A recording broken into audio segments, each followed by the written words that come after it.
जय मसीह की। मेरा नाम एन सैमुअल है। पिथौरागढ़ में रहता हूँ, चर्च इन पिथौरागढ़।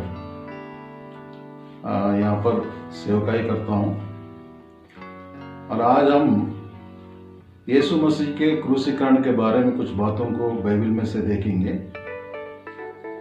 कि खासकर के अभी 40 दिन का लोग पैशन वीक उपवास का दिन सेलिब्रेट करते हैं कि उसी के बारे में कुछ बाइबल में से हम देखेंगे। हाथ जोड़े हुए मैं खड़ी हूँ खुदा, हाथ जोड़े हुए मैं खड़ी हूँ खुदा, मेरी सुन ले दुआ खुदा, मेरी सुन ले दुआ है खुदावन खुदा।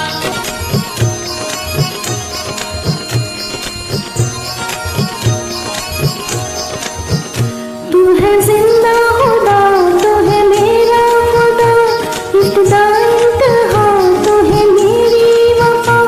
तू है जिंदा खुदा, तू है मेरा खुदा, इब्तिदा इंतहा तू है मेरी वफा। मेरे चारों तरफ यूं की आग लगा, मेरे दिल में समा, मेरे रूह में समा। मेरे चारों तरफ यूं की आग लगा, मेरे दिल में समा, मेरे रूह में समा। तेरे दिल में समा, मेरे रूह में समा। हाथ जोड़े हुए मैं खड़ी हूँ खुदा, हाथ जोड़े हुए मैं खड़ी हूँ खुदा, मेरी सुन ले दुआ खुदा, मेरी सुन ले दुआ है खुदावन खुदा।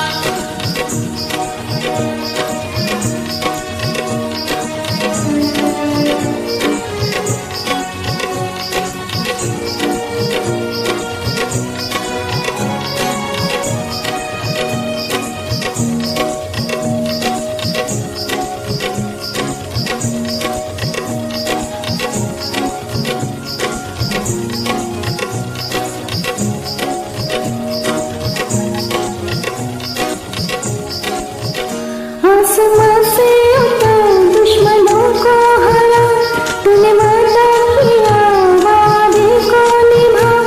आसमां से उतर दुश्मनों को हरा, तूने वादा किया वादे को निभा। तेरा वादा है तेरे साथ है तू, तूफानों में भी मेरे पास है तू। तेरा वादा है मेरे साथ है तू, तूफानों में भी मेरे पास है तू, तूफानों में भी मेरे पास है तू। नजरों को झुकाए खड़ी हूँ खुदा, नजरों को झुकाए खड़ी हूँ खुदा, मेरी सुन ले दुआ खुदा, मेरी सुन ले दुआ है खुदावन खुदा।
सुसमाचार 27 अध्याय में लगभग पूरा अध्याय जो है यीशु मसीह का क्रूसीकरण के बारे में है। यीशु मसीह का पकड़वाया जाना, सताया जाना, महायाजकों के पास ले जाना, फिर पिलातुस के पास ले जाना, फिर क्रूस पर चढ़ाना, फिर उसको दफनाना, सब बातें उस 27 अध्याय में हम देख सकते हैं। क्यों यीशु मसीह क्रूस पर मारा गया, उसके बारे में कुछ बात हम देखेंगे। बाइबल में यदि हम देखेंगे तो परमेश्वर ने आदन वाटिका में आदम को जब रचना की थी तो उससे कहा था कि आदन वाटिका के बीच में रख के जीवन का और भले बुरे के ज्ञान के पेड़ के बीच में आदम को रखा था, और परमेश्वर ने कहा था उसके जीवन के पेड़ के अतिरिक्त और भी फल थे, सब कुछ, इन्हें सब फलों को आदम बेकट के खा सकता था। उसमें जीवन का पेड़ का फल भी शामिल था, लेकिन परमेश्वर ने एक फल को खाने के लिए वर्जित किया था कि भले बुरे का ज्ञान का पेड़, उससे नहीं खाना है। तो जिस समय तुम खाओगे उस दिन तुम मर जाओगे, अवश्य मर जाओगे, परमेश्वर ने बोला था। लेकिन आदम और हव्वा ने परमेश्वर के आदेश का अवहेलना की और उन्होंने भले बुरे का ज्ञान का पेड़ से फल खाया, तो जिसकी वजह से मृत्यु आदम में और हम सब जो पृथ्वी में जितने भी लोग पृथ्वी के निवासी हैं, आदम की संतान जो है, हम सब पापी बने। तो इस वजह से, पाप के वजह से परमेश्वर ने ये आदेश दिया था, जब पाप करेंगे तो पाप की मजदूरी मृत्यु है। हम देखते हैं रोमियों के पत्री में 3 अध्याय में 23 पद में कि सबने पाप किया और परमेश्वर की महिमा से रहित हुए, और पाप की मजदूरी मृत्यु है। तो पाप की मजदूरी मृत्यु है, इस वजह से हर एक व्यक्ति जो पाप करता है उसको मरना है। लेकिन परमेश्वर जो है कि हमसे प्रेम करता है, इसलिए अपने बेटे को अर्थात प्रभु यीशु मसीह के संसार में भेजा, ताकि हमारे प्रति हमारे पापों के लिए वो हर एक व्यक्ति के लिए मृत्यु का स्वाद चखे। इब्रानियों के पत्र 2 अध्याय में हम पढ़ते हैं। इसी वजह से यीशु मसीह जो है जगत का पाप उठा ले जाने वाला मेमना बन के संसार में आया। हमारे ही पापों के खातिर यीशु मसीह क्रूस पर मारा गया। तो उसके बारे में हम क्या देखते कि बाइबल में पहला पत्रस की पत्री 2 अध्याय का 24-25 पद में लिखा, उसने स्वयं हमारे पापों को अपने देह पर लिए हुए क्रूस पर चढ़ गया। अर्थात यीशु मसीह जो है क्रूस पर मरा अपने लिए नहीं था, लेकिन हम सब के लिए, मानव जाति के लिए ही यीशु मसीह क्रूस पर मरा। तो इसलिए बाइबल ये बताती है कि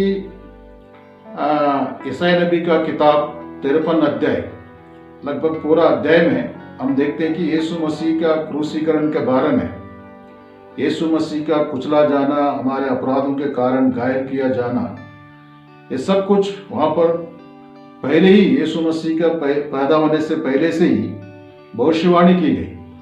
उसी भविष्यवाणी के अनुसार यीशु मसीह जो है क्रूस पर मरने के लिए संसार में आया, क्रूस पर मरा।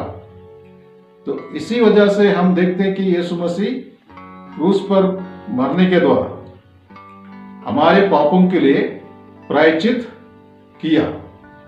अगर यीशु मसीह क्रूस पर नहीं मरता तो कभी भी हम अपने पापों से छुटकारा नहीं प्राप्त कर सकते थे। कि तो परमेश्वर ने हमसे प्रेम किया ताकि हम पाप में मरकर परमेश्वर से अलग हमेशा विनाश में ना पहुंच जाए। तो इसलिए परमेश्वर जो है हमारे प्रति अपने पुत्र को इस संसार में भेजा, तो जिसने हमारे जगह पर वो क्रूस पर मर गया। तो यीशु मसीह के क्रूस पर मरने के द्वारा क्या क्या घटनाएं हुई है वो भी हम देख सकते हैं। बाइबल ये बताती है कि रोमी के पत्री 6 अध्याय का 6 पद में यीशु मसीह जब क्रूस पर मरा तो हम भी जो उस पर विश्वास करते हैं हम भी यीशु मसीह के साथ क्रूस पर चढ़ाए गए कि क्रूस पर हम यीशु के साथ मर गए। यानी बाइबल के अनुसार यीशु मसीह के क्रूस पर मरने से हम जो अर्थात पुराना आदम पुराना मनुष्य हम सब यीशु मसीह के साथ क्रूस पर मारे गए और यीशु मसीह जब गाड़ा गया तो हम भी उसके साथ गाड़े गए और यीशु मसीह जब तीसरे दिन जी उठे तो हम भी उसके साथ जी उठे। ये बाइबल बताती है। सिर्फ हम मनुष्य ही नहीं, पुरानी सृष्टि जो कुछ पुरानी है सब कुछ यीशु मसीह के साथ क्रूस पर चढ़ाकर परमेश्वर ने पुरानी सृष्टि को समाप्त किया। ये बाइबल साफ साफ बताती है। तो यीशु मसीह के साथ हम भी क्रूस पर चढ़ाए गए, यीशु मसीह के साथ हम भी मर गए, गाड़े गए। तो यीशु मसीह जब जी उठा तो हम भी जी उठे। तो यही तो बाइबल बताती है।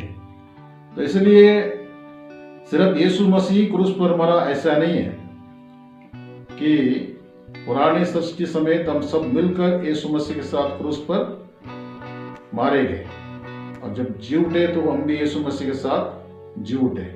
ये बाइबल साफ साफ बताती है। तो यीशु मसीह का क्रूस के मृत्यु के द्वारा शैतान, संसार, पाप ये सबको परमेश्वर ने क्रूस पर चढ़ाया। जो कुछ पुरानी है सब कुछ। तो शैतान को भी परमेश्वर ने क्रूस पर नाश किया, पाप को भी नाश किया। पुराना जो संसार है, संसार की जो विधियां है वो सब कुछ क्रूस के मृत्यु के द्वारा नष्ट कर दिया गया है। ये परमेश्वर की योजना के हिसाब से यीशु मसीह क्रूस पर मरा है। इसलिए हम सबको ये जानना अवश्य है कि यीशु मसीह क्रूस पर मरा तो क्यों मरा, कि लोग उसको आज दुनिया में क्यों उसको मनाते हैं, उसके मृत्यु के बारे में विचार करते हैं, बोलते हैं, मनाते हैं। ये सब इसलिए है कि परमेश्वर के अनंत काल के योजना के मुताबिक कि यीशु मसीह संसार में आकर क्रूस पर मरा। और इब्रानी के पत्र में ये लिखा कि बैलों और भेड़ों के बलिदान से तू प्रसन्न नहीं हुआ, इसलिए तूने मेरे लिए एक देह तैयार किया है। देखो मैं आ गया हूं ताकि मैं तेरी इच्छा पूरी करूं। तो बाइबल यही बताती कि जब यीशु मसीह क्रूस पर लटके हुए थे तो अंतिम इन्हें अपने प्राण त्यागने से पहले यीशु मसीह ने यह कहा था कि सब कुछ पूरा हुआ है।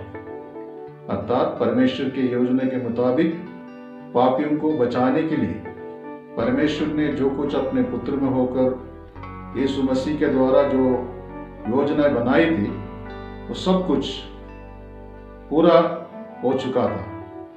अब पापी जो है परमेश्वर से दूर होकर पाप में मरकर हमेशा परमेश्वर से अलग अनंत विनाश में पहुंचने की उस विलाप से, उस तड़पन से आसानी से छुटकारा पा सकता है, क्योंकि परमेश्वर की योजना के मुताबिक यीशु मसीह ने क्रूस के मृत्यु के द्वारा तो पापी के लिए रास्ता आसान कर दिया, यानी रास्ता खोल दिया। तो अब पापी जो है कि मृत्यु के डर में जीने की जरूरत नहीं है, क्योंकि यीशु मसीह ने मृत्यु के ऊपर अपनी ही मृत्यु के द्वारा विजय को पाई है। इसलिए हम सब यीशु मसीह में अब जो छुटकारा पाते हुए परमेश्वर से हम जो दूर थे, हमारा मेल मिलाप परमेश्वर के साथ हो सकता है।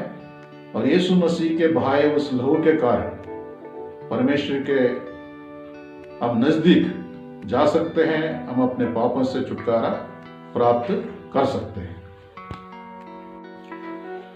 आइए हम प्रार्थना करते हैं। प्रभु यीशु, हम धन्यवाद करते हैं, स्तुति करते हैं, जैसा हम इस संदेश में देखा प्रभु, यदि आप इस संसार में नहीं आए होते तो हम कभी भी पापों से छुटकारा प्राप्त नहीं कर सकते थे। हमेशा मृत्यु के डर से जीते हुए मरकर हमेशा के लिए परमेश्वर से अलग अनंत विनाश में चले जाते हैं।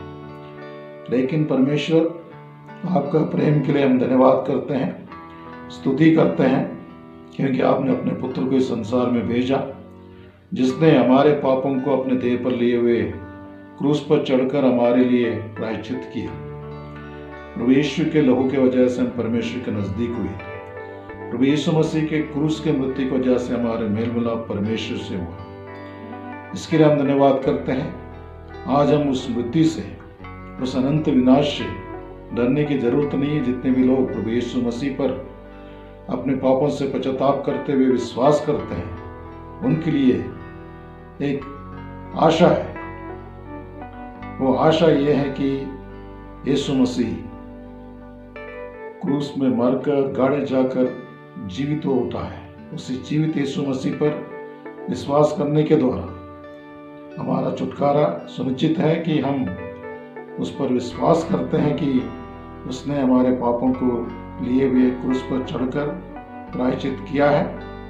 इसलिए आज हम पापों से आजाद हैं और उस नरक के भय से आजाद हैं। यीशु मसीह में हम आजाद हैं। इसके लिए हम धन्यवाद करते हैं। यीशु के नाम से।